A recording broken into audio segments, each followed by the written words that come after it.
Welcome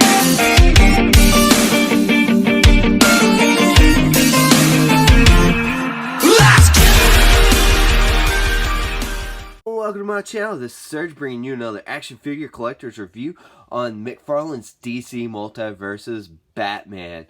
As you can tell, you get the figure itself right there. You get some accessories. You get his little grappling gun, and you get an extra set of hands right there, and you get his little batarang. Over here on this side of the box, up there at the top, you get DC Multiverse right there at the top. McFarlane Toys right down there at the bottom. Batman right on this side. On the other side of the box, you get DC Multiverse right up there at the top. McFarlane Toys down there at the bottom. Batman, the animated series, right there at the side. And big font right there on the back. And right here on the back of the box, you get Batman's illustrated image from the cartoon. You get Batman, the animated series, right there at the top. Other figures from this wave. At the top of the box, you can look in the window and see more of the figure.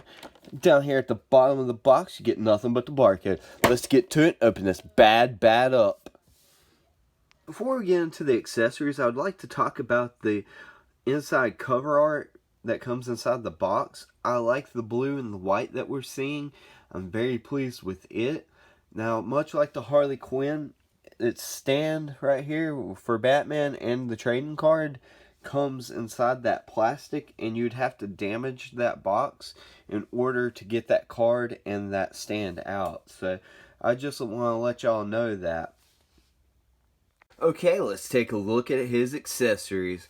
First of all, we'll take a look at these two fisted hands. They look good. Boom boom. I'm very pleased with that. The sculpt work looks nice. I like the lines and all that for his gloves. I mean, it's your typical, like, you know, fisted gloved hands, so it's nothing like too bad, but it's nothing really to complain about. I mean, I got a little bit of extra plastic right there, but nothing too bothersome. Right here we get two gripping hands with trigger fingers. Now, Batman, in my opinion, doesn't have anything that he could, you know, shoot like a gun, because this grappling hook, you know, it should actually fit in his hand like that. But that's a little disappointing, but I guess you could get him to hold it like this and fire it like that. I mean, that doesn't look terribly bad, but I would have preferred it where he could held it more like centered like this, and then just fire it that way. It's a little bit disappointing with that, but other than that, it's not too bad. I like it. I think it's a great sculpt work. And we'll take a look at this grappling hook. It looks very good. I like the silver and the black that we're seeing and the red right there. I'm pleased with that. It looks very, very good. This batarang, I want to talk about it a little bit. It is so thick. But I think the reason why it's so thick, let's grab another hand, is so it won't fall out of his hands. So whenever you go to move or the figure gets knocked down, it doesn't lose it. But, I mean, you know, I would have liked to seen it a little bit thinner, but I mean, I understand why they did what they did with it. And here's the animated bat out of the box and ready to grapple his way onto your screen. Okay, let's take a look at the bat's articulation.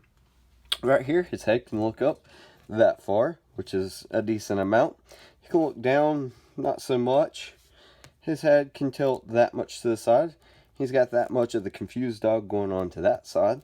His head can do like a weird kind of like tilt up that way to that angle side and that to that side. So you don't really get the Exorcist there.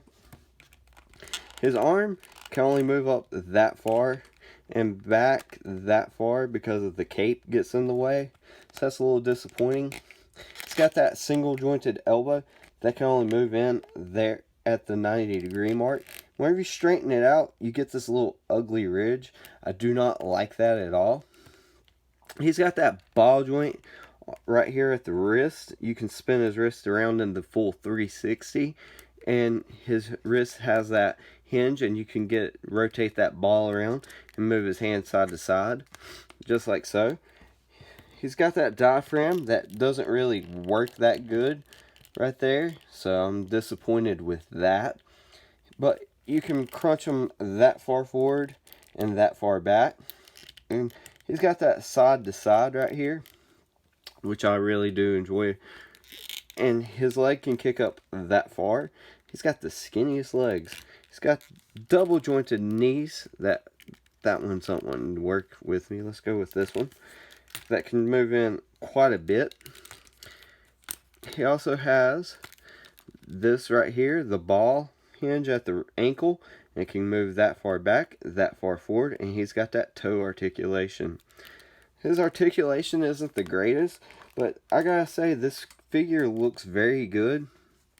Now, his eyes, I feel like they should be a little bit bigger, but they're kind of sunk back in there. I mean, they're not like small or nothing. It's just that extra shadowing in there where they sunk them eyes in makes it look a little smaller. He's got that big animated chin, and he's got that like kind of like anger frowny face going on, which doesn't bother me too bad. I love how the bat symbol on the chest came out. I really do enjoy that. And the way that the cape drapes down and goes across his shoulders and it moves along with his, I guess you could call his cowl. I really do enjoy that. I like the tones of gray that we're seeing throughout and the glossy black right here. I'm enjoying that. Right here on the belt, I like the yellow. It makes the figure pop in his little pouches right there. Continuing on the back, the sculpt work looks great. The paint apps are on point with this figure. Right there at the skinny legs. I know it's animated, but they could have gave us a little bit thicker of legs, because it is kind of tricky to get this figure to balance, because that cape is making him so back heavy. He likes to fall over. But we'll lift up his skirt so you can look, or his cape, so you can look at the bat butt. And you perverts, stop looking at that.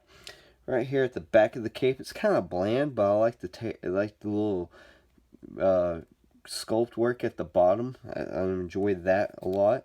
And I like the blue on the inside. It really makes the figure pop. There are good things about this figure, but it's not my favorite Batman figure. He does look good standing vanilla pose on a shelf, but I mean, I don't know. Here's how Batman from the animated series scales next to DC comic book issue number 1000's Batman on the right and Harley Quinn on the left. And here's how Batman scales with a couple of NECA Ninja Turtles. You have Bebop and Rocksteady. Bebop being on the left and Rocksteady being on the right. If you want to do a DC versus TMNT mashup, you can do so. And here's how Batman scales with a couple of McFarlane toys from My Hero Academia. You have Izuku Midoriya on the right and All Might on the left. And I don't think this really works that well. I mean, I know the height and stuff, but I don't know. If you wanted to, I guess you could make it work. That's how the Bat scales with a couple of Power Rangers from the Lightning Collection. You have the Dragon Shield Black Ranger on the left, and you have my modded Red Ranger on the right. Just for fun, here's how he scales with a couple of Marvel Legends symbiotes.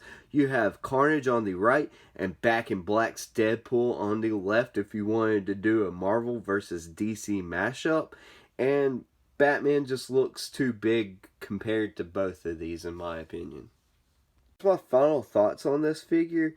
Even though it does have some redeeming qualities with the paint apps and the cape, and it looks good vanilla posed on a shelf, it just isn't really worth it. I don't think this is the animated series Batman to me. This is more like something from like a different cartoon, or like maybe a comic book or something like that. Maybe if someone like an amateur artist was to draw a Batman, but I can't get past some single jointed elbows. I don't like them. I think the legs are a little bit too skinny for them. But if you like the figure, go ahead and pick it up. I mean, it's your money. Why not buy the figure that you like? But anyway, let me know what you think of the figure. Let me know what you think of the review in the comments below. And as always, feel the urge to collect with Surge. If you want more action figure collectors reviews, then feel the urge to subscribe to Surge. And if you liked what you've seen, then click that thumbs up button. And if you want to see this channel grow, then don't forget to share with a friend. Speaking of friends, you can friend me over there on Facebook. Links to that will be in the description below. You can follow me along on Twitter. Links to that will be in the description below. Never meant to make your daughter cry. I apologize a trillion times.